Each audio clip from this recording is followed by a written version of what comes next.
செய்தி. வணக்கம். விவி செய்திகளுக்காக ஊர் செய்திகள் வாசிப்பது ஸ்பர்ணா. ஷோலிங்க ஸ்ரீ யோக நரசிம்மர் ஆலய உற்சவ மூர்த்தி ஆலயத்தில் ரத சப்தி உற்சவம் வெகு சிறப்பாக நடைபெற்றது. 108 திவ்ய தலங்களில் ஒன்றான ராணிப்பேட்டை மாவட்டம் ஷோலிங்கர் அருள்மிகு ஸ்ரீ யோகலட்சுமி நரசிம்ம சுவாமி திருக்கோவிலில் ரத சப்தியை முன்னிட்டு உற்சவ மூர்த்தியான பக்ஜோதித பெருமாள் ஆலயத்தில் உற்சவர் பக்ஜோதித பெருமாள் ஸ்ரீதேவி பூதேவி சுவாமிக்கு சிறப்பு பூஜை அபிஷேக அலங்காரம் செய்யப்பட்டு மகா தீப ஆராதனைகள் நடைபெற்றது. தொடர்ந்து சிறப்பு அலங்காரம் செய்யப்பட்ட சூரிய பிரபகையில் சுவாமி எழுந்தருளி பக்தர்களுக்கு காட்சியளித்தனர்.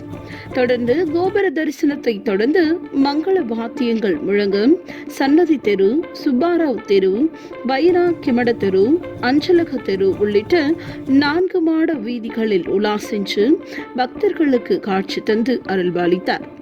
இதில் வீடுகள் தோறும் பக்தர்கள் கற்பூர ஆரத்தி காண்பித்து சுவாமியை தரிசனம் செய்தனர். இதில் திரளான பக்தர்கள் கலந்து கொண்டனர். விவி செய்திகளுக்காக விஜய் மற்றும் பாஸ்கர்.